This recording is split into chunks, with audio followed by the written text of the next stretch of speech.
Greetings to all.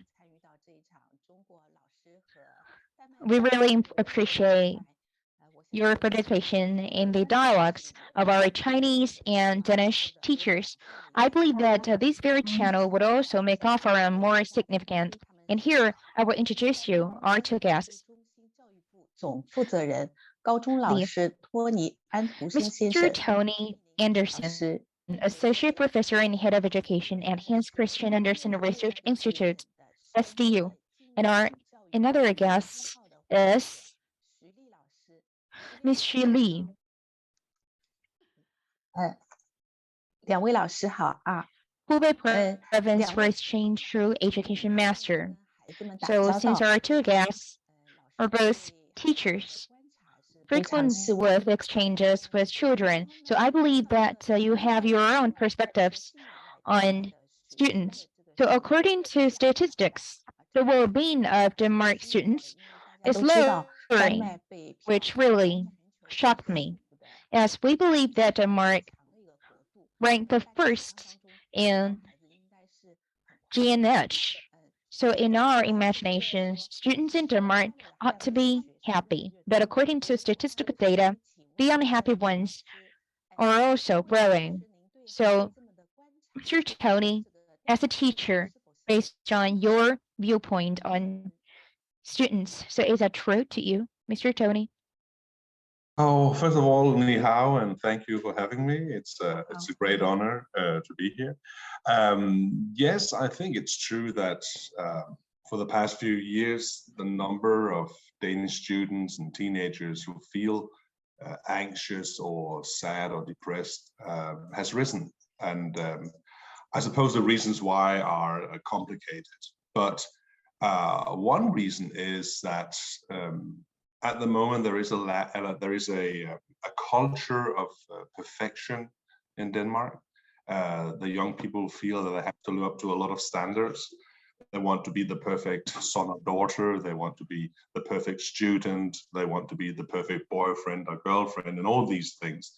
And of course, that's impossible. You cannot be perfect all the time.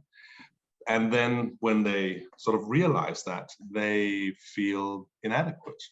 And I suppose that's the main reason why we have this growing number of people who feel ill at ease in Denmark at the moment. And just for a side comment on that, that's why I always read Hans Christian Andersen's fairy tale of the shepherdess and the chimney sweeper, because that's the shepherdess. She isn't perfect. She isn't extraordinary. She's actually rather normal and ordinary. But she makes choices which suit her personality, her nature, and she is happy and content at the end of the story. And that's what I try to teach my students, that we can't all be heroes and perfect, you know, in that sense. And they sort of, I think they listen to what I say.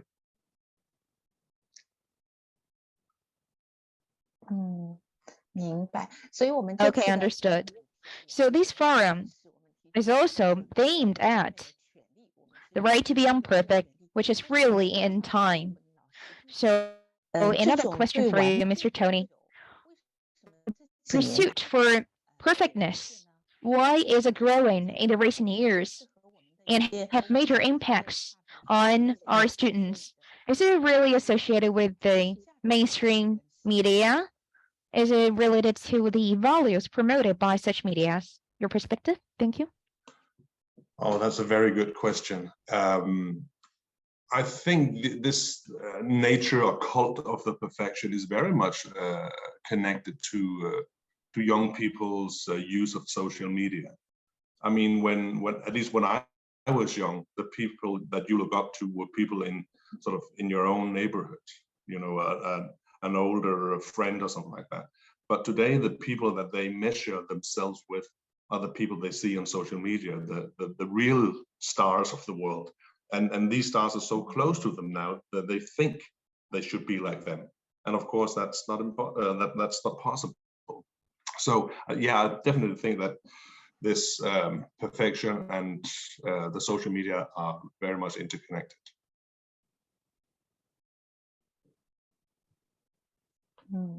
明白，这给我很大的启 Yes, 示。 indeed. This really enlightened me. Just like 做这个论 we are 坛一样， now exchanging with each other online with the software. And I would also like to use a kind of special effects to 3D myself.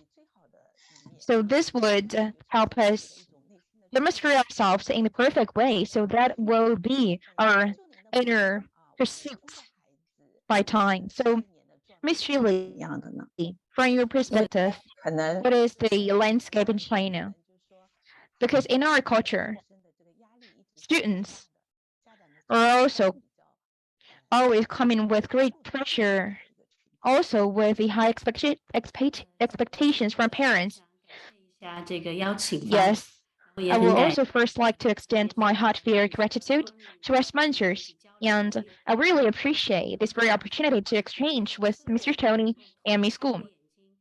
So I really wish to take a look at the world from the 大家的这样的一个 perspective of others. 其实重新来校 So, 准我对这个 this 世 is 界的一个认识和理 also 解。那么刚才 fine-tuning my own understanding to the world with such exchanges. So Mr. Tony just mentioned a fun 这样， point, 那么我最 the lowering of 数据 the 呢， well-being of children. So I can tell that the PISA examination by OECD in this very exam, that score of the Chinese students are very low. So based on the amount of samples, we can tell that there is such an issue in groups. So maybe they think that they are not happy enough from this perspective.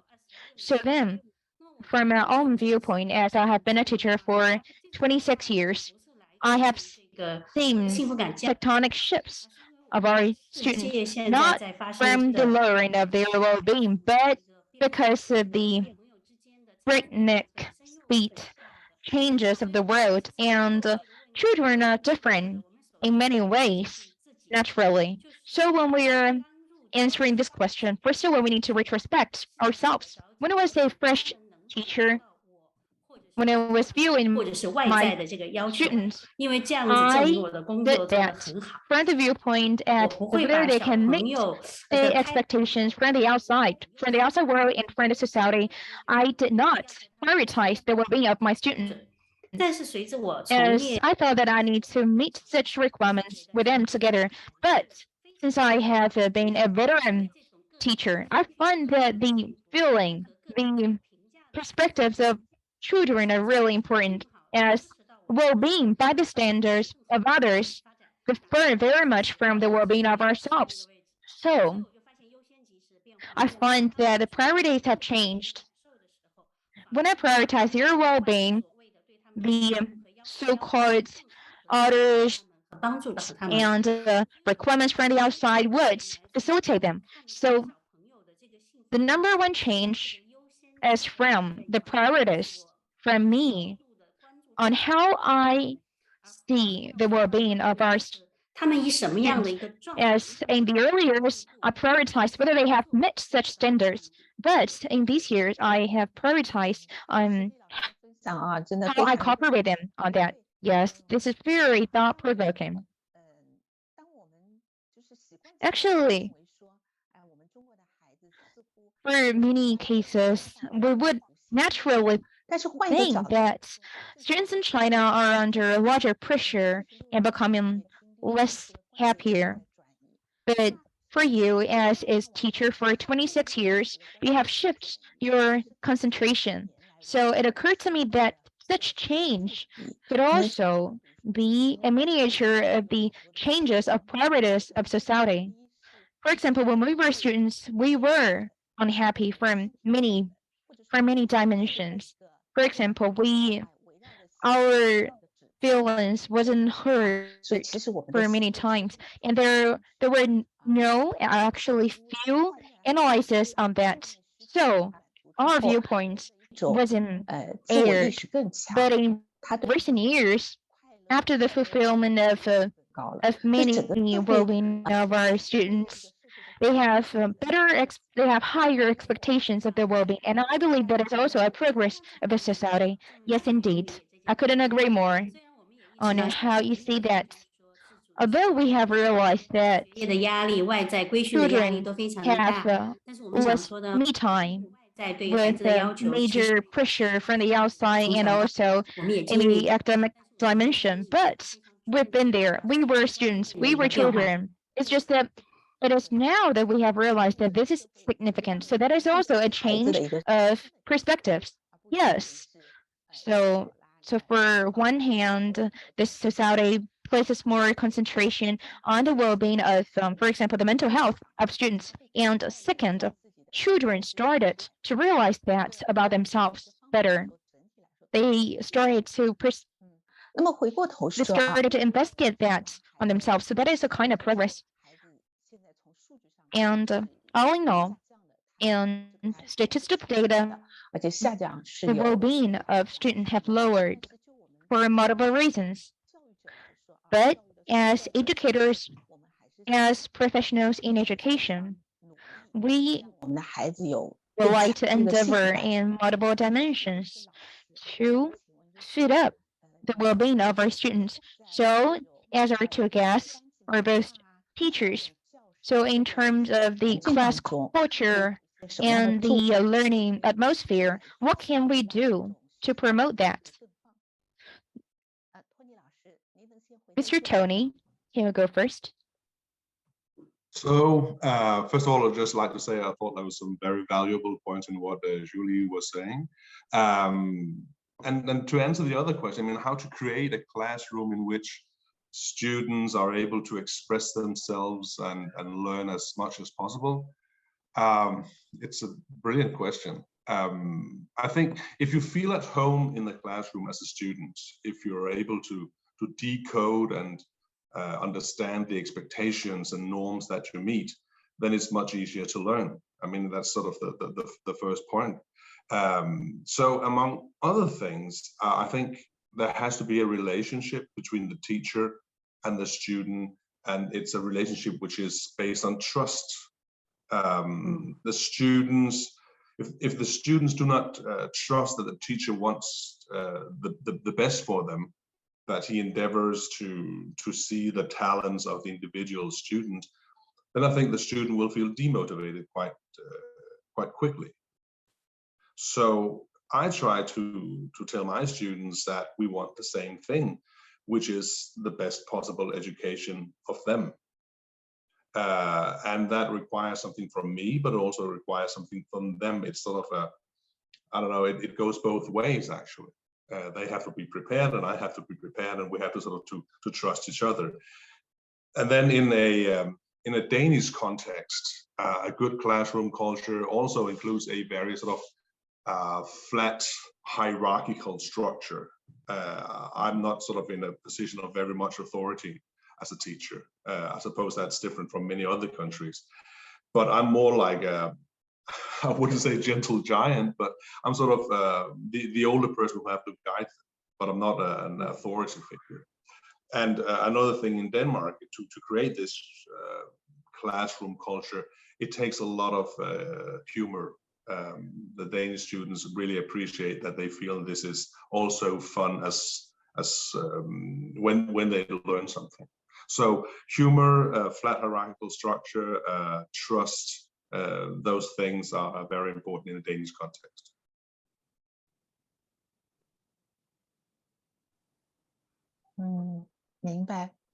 Okay. Good point. Mr. Tony just mentioned something significant. During the process of education, relationship comes first. First of all, we need to establish a sound relationship between teachers and students. So another question for you, Mr. Tony. If you're challenged in class, what would you do? If I'm challenged in class, it kind of depends, doesn't it? I mean, occasionally students challenge me as a teacher because they want to feel, or they want to show that they're sort of their own individual person, and they want to sort of to test if their own ideas are valuable, I think. And I always say, well, it's an interesting thought. Would you just care to explain it a bit more? And occasionally they do that, and that's okay. I mean, they don't have to agree with me on everything. So that's one part. this challenge. Of course, we do have other occasions when the students just sort of try to provoke me as a teacher or something like that, and that those cases would just say, well, this is not the place to do those things. We can have a chat afterwards, but right now we're in a classroom and we're sort of in school. And if you want to talk to me about other things, we do that after school, and then I'm available, and they very seldom want to do that. so yes, but of course, I mean, I do have authority. It's just not as big an authority as teachers had in Denmark for, like, I don't know, 50 or 60 years ago.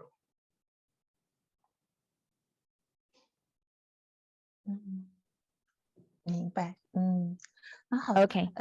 另外我还有个问题啊，就是说我们现在通常都是讲 Actually, there's another question. Now we say that we need to encourage our students. And as Mr. Tony just said, that we should find the talents of the students. So I would like to know that from the viewpoint of education, actually, criticizing is actually an approach which is also inevitable. So how to understand encouraging in education? This encouraging means there should be no criticizing, or can we use criticism as a tool to promote education? So what's your viewpoint, Mr. Tony? Oh, I definitely think that we should criticize. You know, if you critique something, it's also a way of encouraging. You say, well, this is good, and this is something that you could better in that sense. I mean, if you never tell them that something is could be better, how should they trust you when you say that something is good? You know, because everything, you can always do something in a better way, or you can always sort of better yourself. And so the whole idea of thing about the Danish society, or educational society, is that, well, you sort of build on what happened last year, right?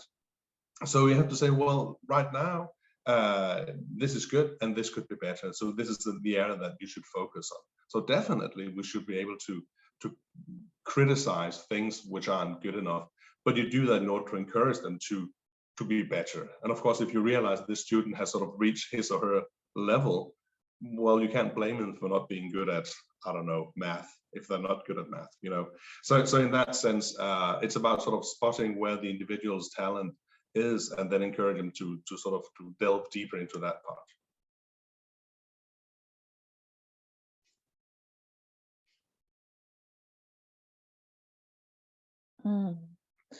我明白了，就是 Okay, 老师理 I 解的 see. So there are actually two parts in criticizing from Mr. Tony's viewpoint. First of all, we need to cherish the endeavors by our students. And second, the criticizing is actually to promote, it's actually to 的能 lay 力 the 去 foundation for the better level of our students, not to just bombarding of students based on their capabilities. I'm not quite sure whether I understand this the right way, 让 Tony Mr. 老师休息一会儿， Tony. Okay, 请教徐丽老师。 so now the floor 我 will 们的 be given to Mr. Lydia. And actually in China, there are major classes. There are multiple 在老师在这种 students in one class. So on the personified education, on the customized, the tailor-made education for each student, will that be a challenge in China? Yes. First of all, for the student number and the level of control of our teachers, those two are integrated with each other. These are two concerned with each other. If there are too many students, then teachers may push a little bit too hard. We need to first of all need to understand that if there are certain amounts of students in one class, teacher may overreact to some behavior that are actually okay, but teachers overreact just to stop that from spreading or growing. So the overreaction of teachers is about the unnecessary maximization of authoritarian of teachers. So I would like to start from what Mr. Tony just mentioned. Between students, actually the relationship is a cooperative one to a common target, to the shared destination. If we both endeavor, then during this process, even there are some challenges or some problems for our students, but as long as the relationship is signed, as long as we are willing to endeavor, everything will be fine. So that is the foundation. And besides the foundation, as professionals, as students, we will also do something to prevent that. So we have preventive strategies. For example, if we ask a student in the last class when they are already starving to do something challenging, you're very likely to think that they do not concentrate enough, but actually that could be tackled by your arrangers of courses. You do not have to force them to do the challenging task under such a pressure. So then, besides that is about the criticism and encouraging to our student. Is the normal help to our students. Criticism is not about criticizing itself. Criticizing is about to encourage them to do better. So that is the third layer. And then in the last layer, about something special, we will give them really tailor-made support for each student. So that is about support in different dimensions.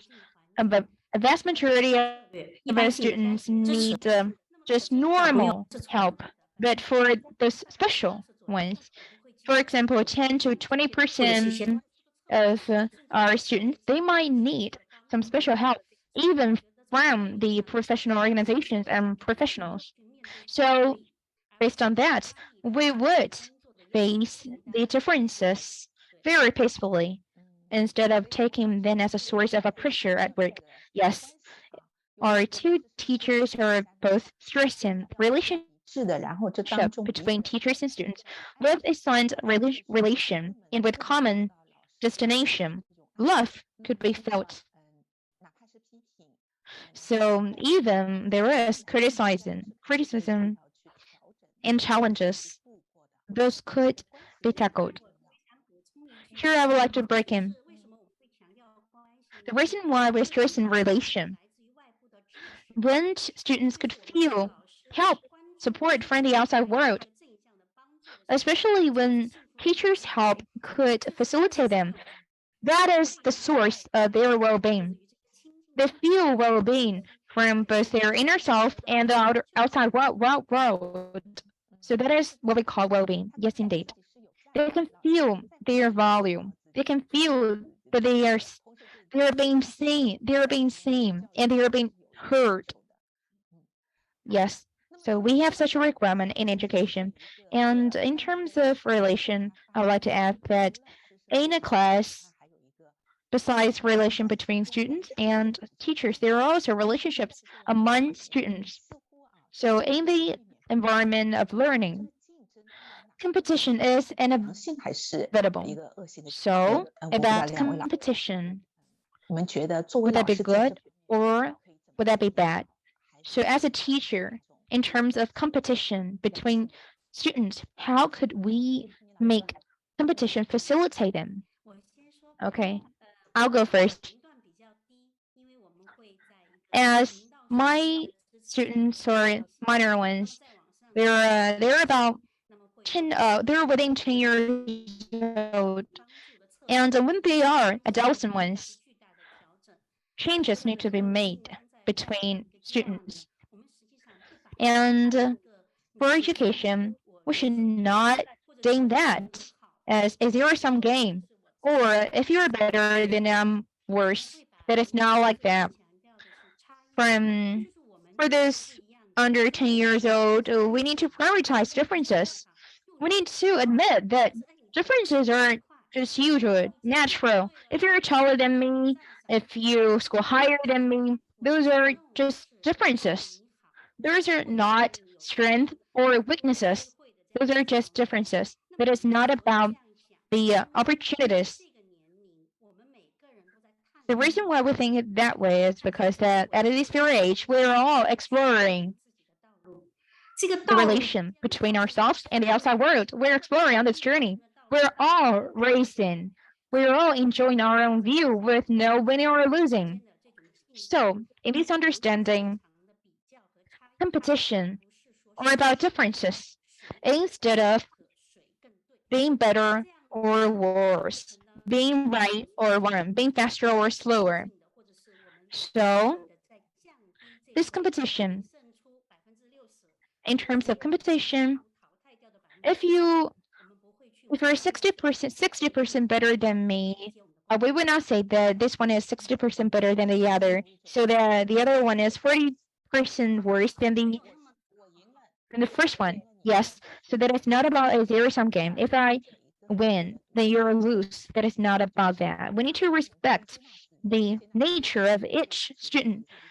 We need to accommodate them to.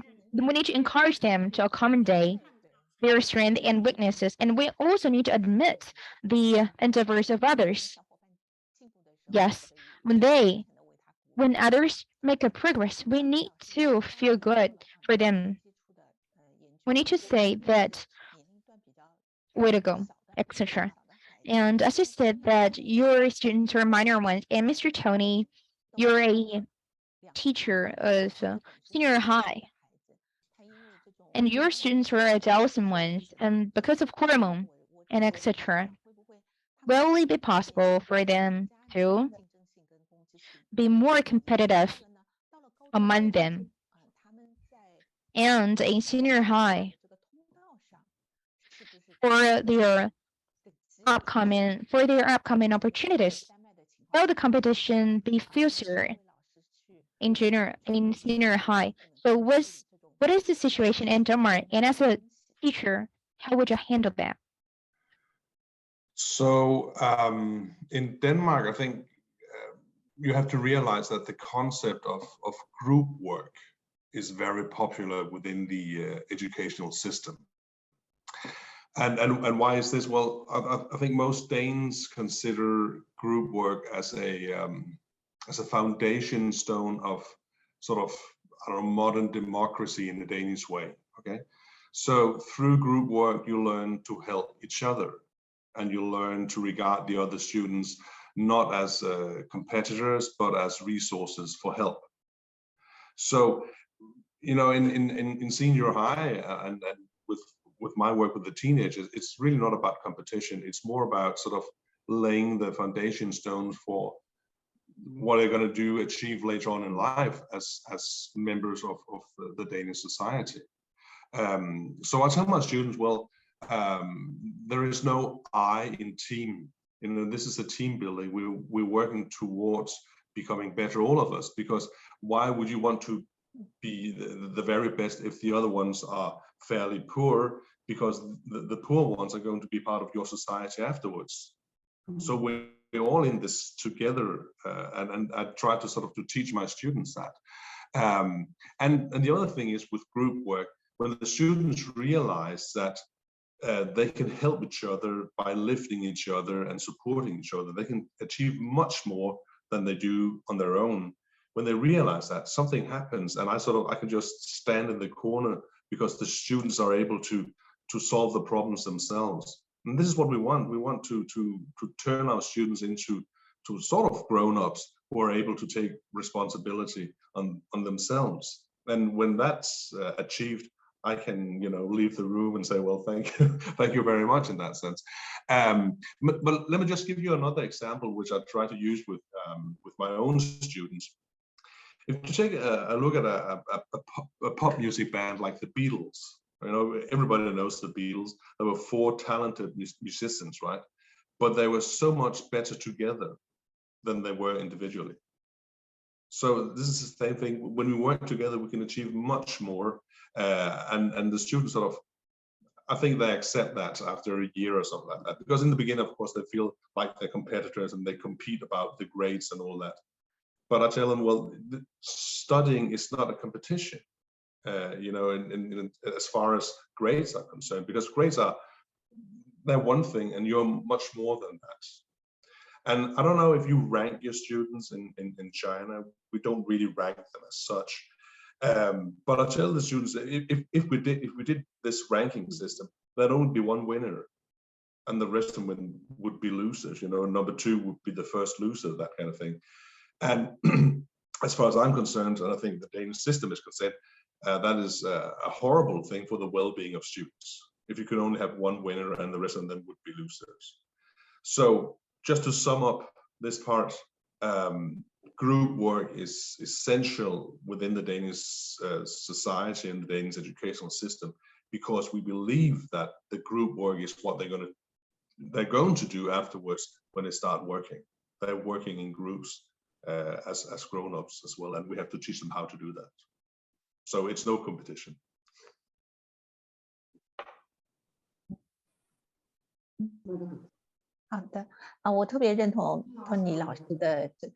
Yes, I couldn't agree more, Mr. Tony, on your concepts. Yet I have further questions. Our concept is like this. We need to encourage our students to cooperate with each other. But in terms of the design of courses and the purchase of evaluations on that, how could we achieve the goal of encouraging students to cooperate with each other? For example, by delivering the group work as homework to students, or what? So what is the design of courses and evaluation mechanism in Denmark? Oh, that's a very good question. I think in Denmark we sort of distinguish between like written assignments which are handed in as a group, and then written assignments which are handed in by the individual. And both these kinds of assignments are sort of taken into consideration when we give the students the final grades. So I'm not quite sure how to answer that, because I think that one of the big differences again between the two educational systems that we have in China and in Denmark is that in Denmark the curriculum is much, I suppose, much looser. We have more freedom in what we choose to teach our own students, so we can sort of design the curriculum according to which class we have and the students in that class. So we're back again to taking into consideration the individual students. I'm not quite sure that answers your question.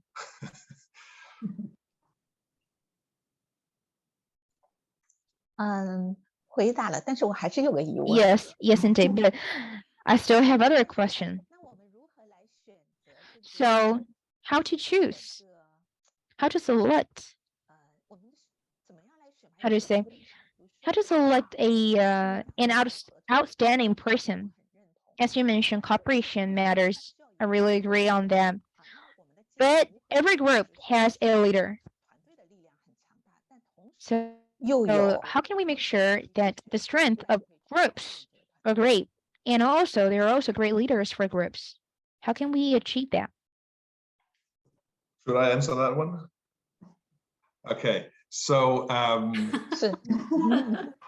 now Yes. I think one of the important things about group work, and which we try to tell the students. I mean, we all know Hans Christian Andersen, right? There's another famous Scandinavian writer called Astrid Lindgren. She wrote the stories about Pippi, this girl Pippi, and Pippi says at one point, the person who is strong should always be kind. Okay. And I think this also applies to group work. Of course, some students are better, more talented than others. And that's why they are the leaders of the group, and that's why they should take care of the other ones. You know, they should be strong and kind at the same time. And the best students, they'll get the best grades anyway. If they help the group or if they don't help the group, it doesn't really matter. They'll get the best grades in each case, right? But they can help the less talented students to get better grades, to understand more. And again, as society, that's what we should be interested in, to lift the bottom half of the class. Because the best students will always be the best students. Does that make sense? I hope it does.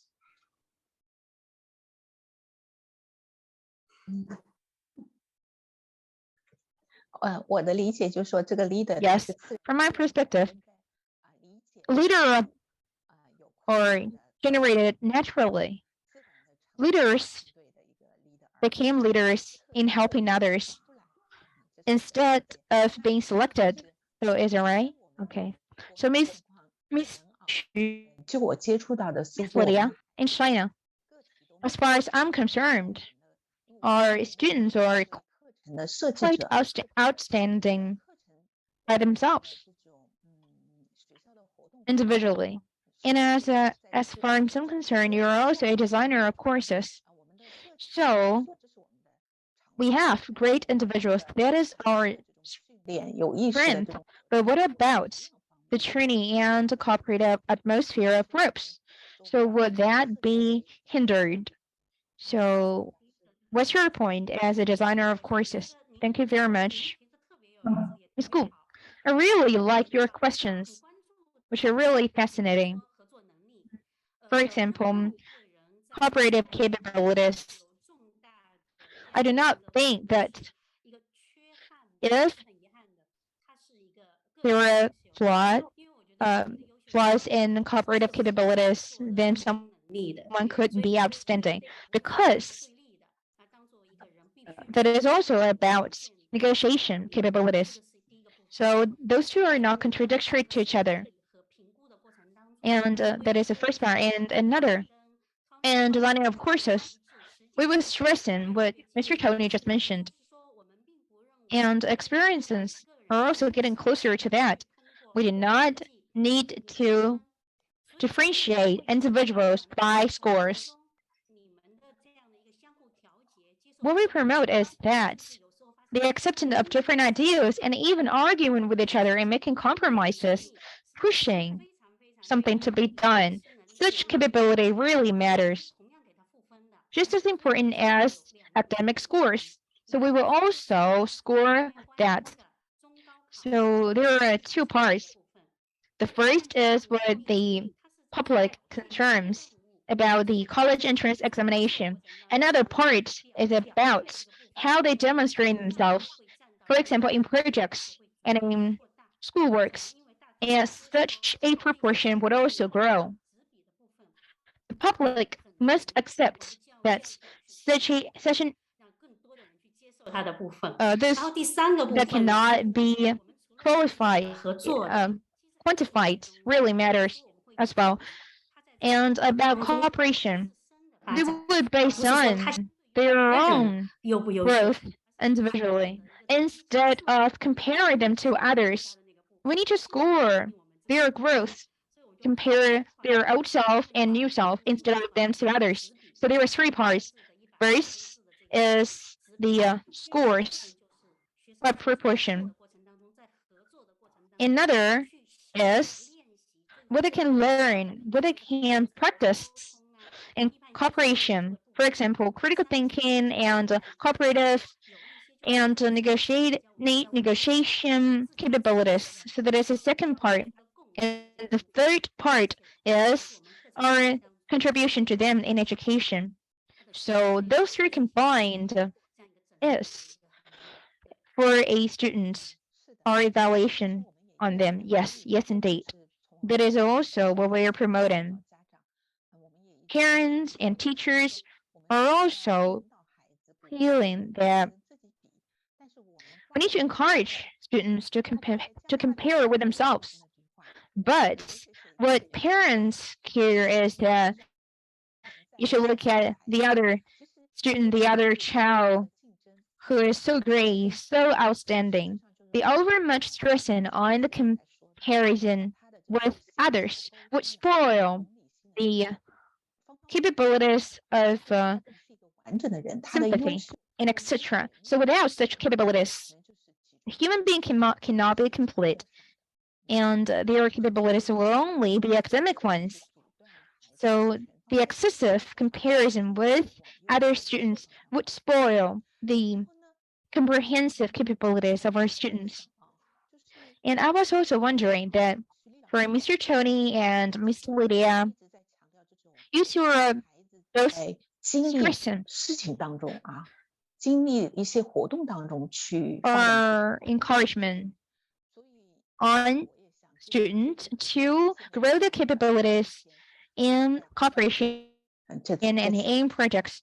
So I would also like to encourage our audience here, as many of you are parents. We want to encourage you to save some time for your children to play soccer, and to have a band, and etc., to give them more me time. For example, in playing soccer, that is about cooperation. That is about group work. And as Mr. Tony mentioned, the example of Beatles, right? There are 4 people in a band complementing each other and delivering spectacular outputs together. So, if we fill our students' time with academic courses and tasks, then there will be no opportunity for our students to experience all of this, to enjoy themselves in playgrounds or singing together. There will be no experiences like that for them, which is such a shame. 啊，我们这个对话也接近那个了。我就 And 是 as the dialogue is about to come an end, and Miss Lydia is offering is aimed at well-being. Miss Lydia, we're both Chinese. In our own education, when we were students, when we were children, from our parents and our teachers, 关于学习方面 they 的 always taught us to endeavor as hard as possible, as much as possible. Those are all Chinese idioms about learning hard. So then, in understanding the happiness and unhappiness in learning, in education, I was also wondering if there are some idioms in Denmark about education, about learning. I was wondering, is learning happy or unhappy in Denmark? Yes, I'll go first. Actually, in consultation for parents, I will also retrospect that with parents on our cultural background. Actually, we are not asked to study hard. And then we'll understand that even if you're not good at study, but if you try hard, if you study hard, then I will value you. Such a culture in China. With such a culture in China, we will blame some students for not going all out. Actually, we need to retrospect on that. We need to rethink 他天生是有学习能力。 thought about our understanding of learning capability. If someone is born with learning capabilities, with 那么也就是说，这部分 curiosity, with concentration on the outside world. So, this very nature is about interest to the world. If a student could do good on something now, so that is also a source of striving hard. So another is about getting closer to their destination by trying harder. So they will find that there is a relation between their work and their fruits. So that is the reason why. And in my negotiation, in my dialogues between fellow educators and parents, if students work because they enjoy that, because they see themselves have progress on that, or if they have some aspirations for life, or they do not think much, they just enjoy the group work, the joy of 最终都 studying 会 together. If they're one of those kinds, these would promote their endeavor. If you ask if this exhausting, is this challenging, they will answer that this is very great. They really enjoy the process. So the value of forcing ourselves to study, to learn, with such a culture, maybe for those who don't go all out, we will blame them for not trying hard enough. If we see their destination, their self-value, and their encouragement from their peers, we will not think that they do not try hard, they do not study hard. So that is a part of the Chinese culture. We would value the significance of working hard, but we also need to rethink about its flaw. We need to see the strength of human beings themselves and promote and also value that very strength. So that is what I concern much about. Yes, indeed. In the traditional Chinese culture, maybe some of them need to be shifted and changed if we prioritize the spirit of endeavoring hard. Then even before starting to learn for for students. For example, before entering primary school, parents in China would say these things to their students. Well, you need to buckle up.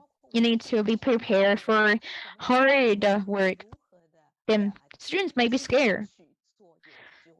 And for the media in China, the hard work of scientists are also promoted. But I believe that the reason why our scientists really work hard is because of the joy in science. So we need to demonstrate the joy, the pleasure, and the happiness in studying instead of forcing them to study. So in this way, our students may love to think better. So Mr. Tony, I also mentioned that in Denmark, are there any idioms or out sayings about learning? Oh, I'm not quite sure there is actually, but I've got a lot of other things on my notes here because I mean, Miss Lydia said so many interesting and insightful points that I just have to sort of comment on a few of them and then I'll come back to the hard work afterwards. I think what you said, Lydia, about the individual growth of the individual student, it's very, very hard to measure. It's very hard to grade, but of course, it's something that we should have a focus on, and it is difficult because how do you measure how good a person you've become? It's very difficult, isn't it? But in Denmark, we have a concept which is very, very important in the Danish educational system, which is called dannelse, and it's so difficult to translate into English. It originates in German called Bildung, but this idea about sort of creating a whole person. So the Danish educational system walks on two legs. You have the academic leg, which is about the grades and how much you learn, and then you have this called dannelse, which is about how you grow as a person. And we try to achieve both in the Danish educational system. And so it's very much about what Ms. Lydia was saying. We've just had this system for the past, I don't know, 200 years or something like that. So dannelse is very important in the Danish educational system, which is about sort of creating a whole person, not just seeing the students as students, but seeing them also as individuals, not just appreciating what they're able to achieve academically, but also what they achieve personally. And sometimes you just have to, talk to the student and say, well, I really appreciate you as a person, even though you perhaps aren't that good as a student. And we have to teach them to distinguish between those two roles, actually. So that was just a comment on the many interesting and insightful things that Ms. Lydia was saying. And back to the hard work part, Ms. Gu.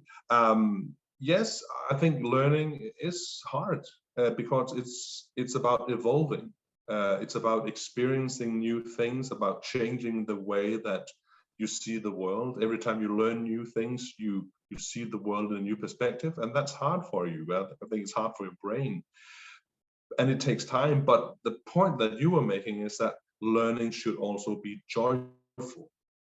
It should be a joy to discover new knowledge and to apply that knowledge. And this is what we also have to teach them.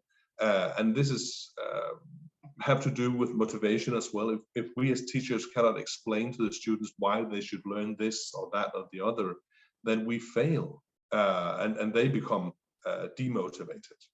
And I think in the Danish system, we try not to, and this might sound a bit controversial, I'm not quite sure, but we try not to teach only for the test.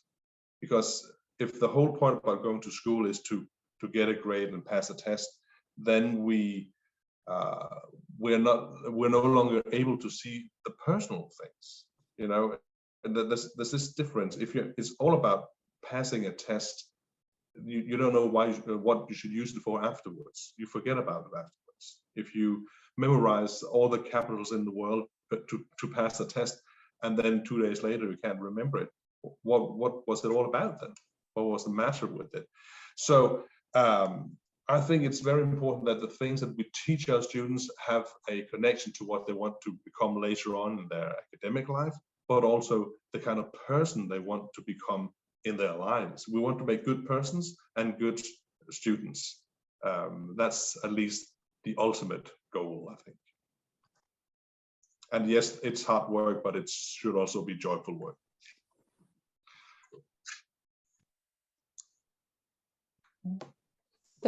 Yes, yes, indeed. Well, spectacular. So there are no more questions for you. So, is there any questions you want to ask for each other? Miss Lydia, any questions for Mr. Tony? Well, first of all, I used to study in Denmark. So for the Danish education and society and culture, I have picked up something about them. And when Mr. Tony was sharing his viewpoint, I quickly associated what I have experienced. So on cooperation, what Mr. Tony just mentioned, that was really thought-provoking for me. On differences, on competition, if we're having a dialogue on that, maybe we need to have a more valuable destination, more valuable objective. We need to have both kinds. We need to have something more valuable for us to expect. Actually, my curiosity for Mr. Tony is not from the professional side. I want to say that the 3 years ever since the outbreak of COVID-19, so it has pandemic impacted your profession? If there is, what is that? Yes, for teachers and students in Denmark. Oh, well, first of all, I think we agree on a lot of things, Ms. Lydia. And I think that the Danish and the Chinese system, when we work together, I think we could achieve very great things. It's been so interesting to hear what your point of view on these things. As far as Corona or COVID-19 is concerned, I think it hit the Danish students very hard because they are very social, and they were used to, to go to school and to at least to do a lot of this group work, and they get their identity from the group work and all these things. And I think you shouldn't underestimate the importance of being together when you learn. Okay, so especially that part of becoming the individual growth. It's very difficult to grow when you're alone. You grow through the help of other people. So a lot of the Danish students felt sad and depressed during that point in time. When they came back, they sort of just got on with it, and we couldn't really see any sort of major difference in their grades or anything. So that was the students that were really sad during the COVID-19 period. We as teachers tried our utmost to help them as best we could.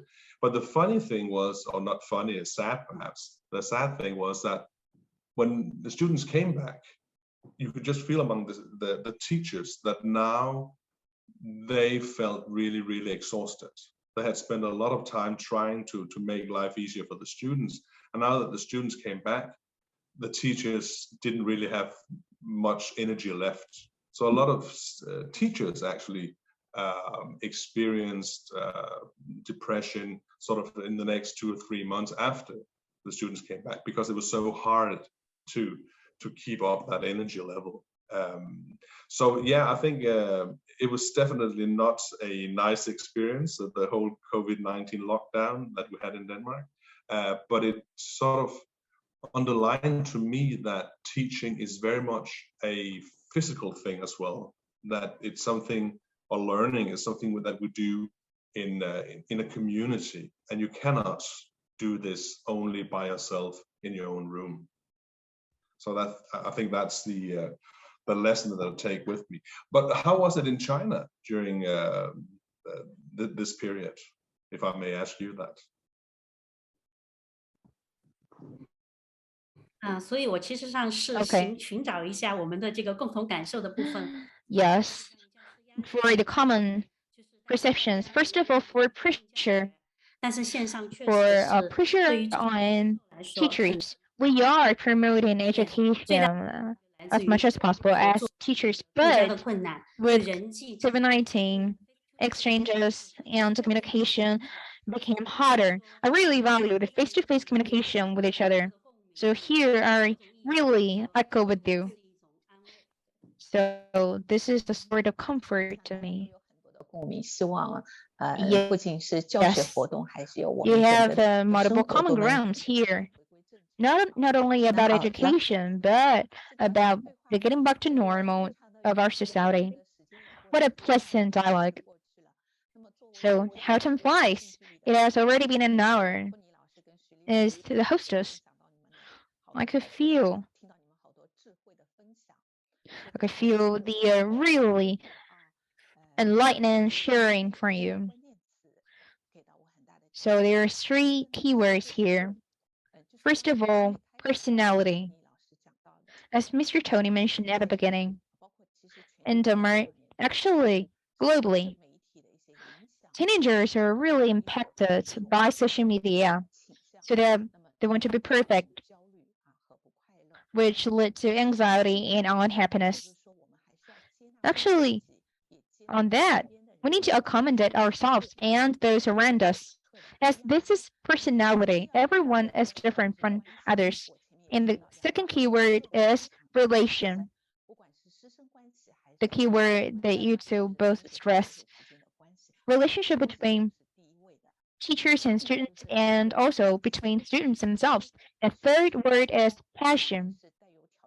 Learning is challenging naturally, but we need to generate pleasure in learning, in challenging ourselves, and in reaching destinations one after another. We could feel the pleasure and fulfillment in this very journey. There are indeed joy and pleasure in this process naturally. Studying what we're interested is naturally interesting. So, based on the 3 keywords, if we could value those 3, then our education targets on educating complete people, then there will be higher level of well-being. So this is the spectacular dialogue between our Chinese and Danish teachers. 朋友们，我们今天的 We really appreciate your effort, our 2 teachers, and that's it. Thank you. Thank you. Thank you so much, Ms. Gu, and thank you so much, Mr. Tony. And Okay, thank you, Miss thank you Anne. for hosting this. You were so nice and so very thoughtful questions you. and remarks.